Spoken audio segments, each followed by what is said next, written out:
তো ভিউয়ার্স, আমরা এখানে একটা 5 থেকে 7 বছর বয়সী লিচু গাছের জন্য আমরা এখানে ওয়েট মেশিন দিয়ে মেপে নিয়েছি।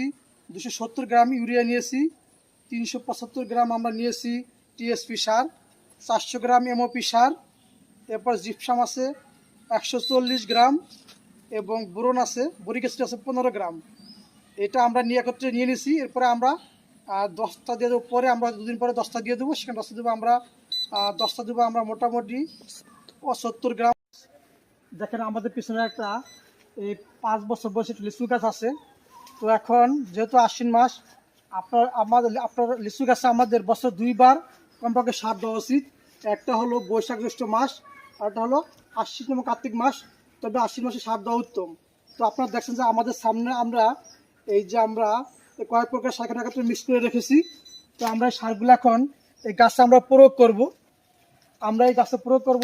এখন লিচু গাছের সার প্রয়োগ করার নিয়ম হলো, আপনার গাছের গোড়া থেকে 3 হাত দূরে, 3 থেকে 4 হাত, একটা গাছের বয়স এবং হাইট অনুযায়ী 3 থেকে 4 হাত দূর দিয়ে আমরা একটা বৃত্তাকার দাগ দিব।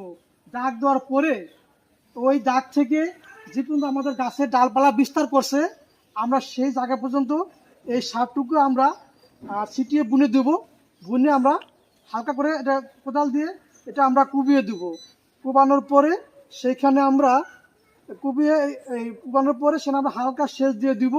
তো এখন আপনি সার করেন, 3 হাত মাপ দেন, একটা 3 হাত মাপ দেন। হ্যাঁ, এখন আমরা গাছের গোড়া থেকে 2 থেকে 3 হাত, আমরা এখানে 2 হাত দিছি। আমরা 2 হাতে একটা বৃত্তাকারে আমরা একটা এখানে বৃত্তাকারে দাগ টানতেছি। আমরা এরপরে এই লাইনের বাইরে যে পর্যন্ত ডালপালা বিস্তার লাভ করছে, আমরা সে পর্যন্ত এই রাসায়নিক সার দেবো। রাসায়নিক সার দেওয়ার পর এখানে আরও 10টা দিয়ে আমাদের জৈব সার লাগবে। আমরা এই জৈব সারটা 10টি জৈব সার দিয়ে দেবো।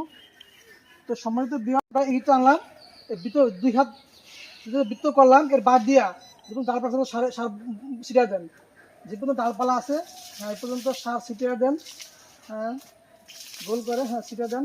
এখন সার ছিটানো হচ্ছে।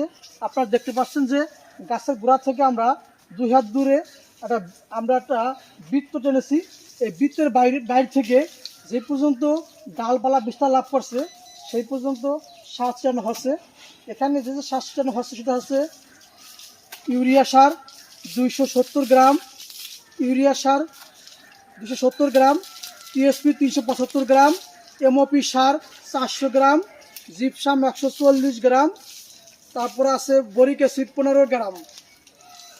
আর আমরা 2 দিন পরে 10 কেজি জৈব সার ও 10টা প্রয়োগ করে দেব। এখন দেখেন এক সার দেওয়ার পরে এখন যে কুবিয়ে দেওয়া হচ্ছে। এভাবে আপনারা সার দিয়ে এবার মাটির সাথে সারটাকে মিক্স করে দিবেন। এই মিক্স করার পরে এরপরে আপনারা কোপানো শেষ হলে তারপরে আপনার সেখানে একটু সেচ দিয়ে দিবেন।